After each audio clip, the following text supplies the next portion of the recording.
असो के लगन में शादी हो जाई हमार, जब ले बानी हम कुआर मजा ले लो ये यार। हेलो ऑल फ्रेंड, मैं वीडियो स्टार्ट होने से पहले आप सबको एक डिस्क्लेमर देना चाहता हूं। यह वीडियो बनाने का बस एक ही मकसद है, आप सबको इंटरटेन करना, ना कि किसी के दिल पे ठेस पहुंचाना। इस वीडियो को देख रहे हैं तो आप सब दिल या दिमाग या लड़वा लहसुन पे ना ले। थैंक्स। हेलो भाई, वेलकम टू माय चैनल एचके धमाका। मेरे चैनल को सब्सक्राइब करें, मेरा वीडियो अच्छा लगे तो वीडियो को लाइक करें। चलिए स्टार्ट करते हैं आज की मुठमार बकचोदी।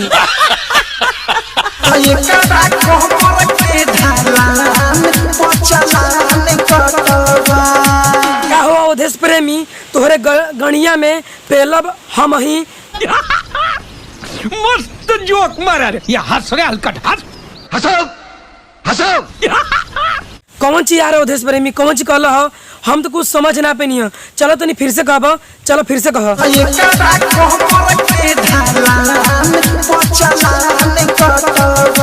कहो अवधेश प्रेमी भाई, तुहे कैसे मालूम चलल हो कि एकरा कमर के ढलान पर चालान कटल बा? अरे सारे हम तो आज तक ये सुन ले रहनी, मतलब यूट्यूब एंड टिकटॉक सब चीज़ पे देखत रहनी, हर एक ऐप्स पे देखत रहनी, मोटर बाइक एंड कार ये सब के चालान कटेला। लेकिन एक बहन चो ये भोजपुरी इंडस्ट्री ऐसा इतना खराब हो चुकल बा कि चालान मतलब कमर के चालान कटता। कार सारे ऐसा भोजपुरी में हो न, कसम से कहते यार भोजपुरी वाला एक बहन चो तो भिखारी बन जाइए सब। कसम से यार कैमरा मैन नो एक बहन चो तो अवधेश प्रेमी का गाना हटा दे, नहीं तो इनकी बहन चो फिल्म नहीं हो रहा, हटाई गाना। जहाँ जवानी में होडी न बाटे, उहाँ भतार धके दाती से कोटे।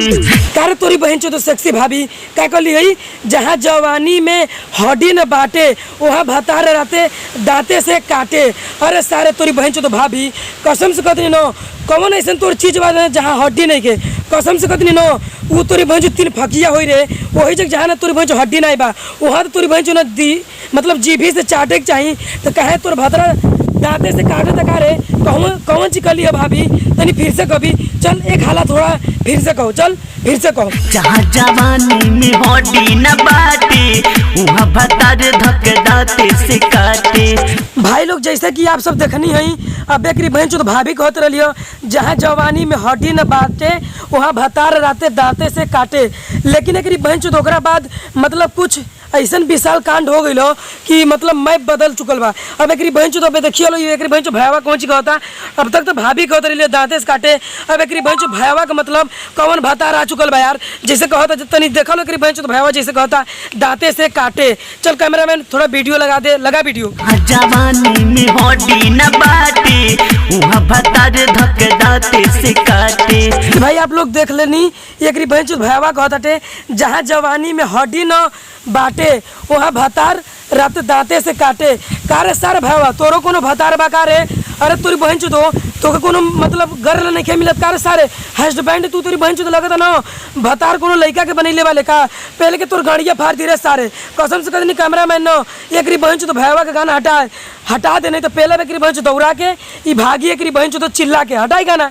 चुमेला कबो पाजा दबावे, घिव लगा के malo जीभी से चाटे हो। कबो चुमेला कबो पाजा में दबावे, जीभ लगा के जीभी से चाटे। अरे तोरी बहन चो तो भाभी उहे बात हो गई घूम फिरा के रे, मतलब जहाँ मतलब बुर पहले के होखेला वहाँ लाड़ के बहन चो तो खड़े ना होला। एक बहन चो तो भैया न, एक बहन चो बुर कहाँ जीभी से चाटता रे। अरे तोरी बहन चो तो हमारे कैमरा मैन के पास आ जो न, पहले के तोर बुढ़िया फाड़ दी रे तोरी बहन चो तो सेक्सी भाभी। तू तोरी बहन चो तो न तोके तो पेलम नहीं हुरा के, तू तोरी बहन चो खजूरी पर बिड़ोप चढ़बी भाग भाग के। मस्त जोक मारा रे, ये हंस रे हलकट हंस, हंसो हंसो। कसम से यार कैमरा मैन एक बहन चो तो पीली वाली भाभी का वीडियो हटा दे, नहीं तो एक बहन चो तो पहले के न हगनहटी एक बहन चो छिछलेदर हो जी, एक पेलब दौड़ा के बहन चो धोके कार एक बहन चो तो बार बार तो सलाह हम ये डायलॉग बोलते नहीं, पेलब दौड़ा के तो एक बहन चो भाभी भागी चिल्ला के। कल से एक बहन चो न कुछ मतलब अलग टाइप का डायलॉग चूज करे पर यार, एक बहन चो डायलॉग कुछ ज़्यादा पुरान हो चुकल बा। कसम से यार कैमरा मैन न एक बहन चो तो भाभी का वीडियो हटा दे, हटाई वीडियो।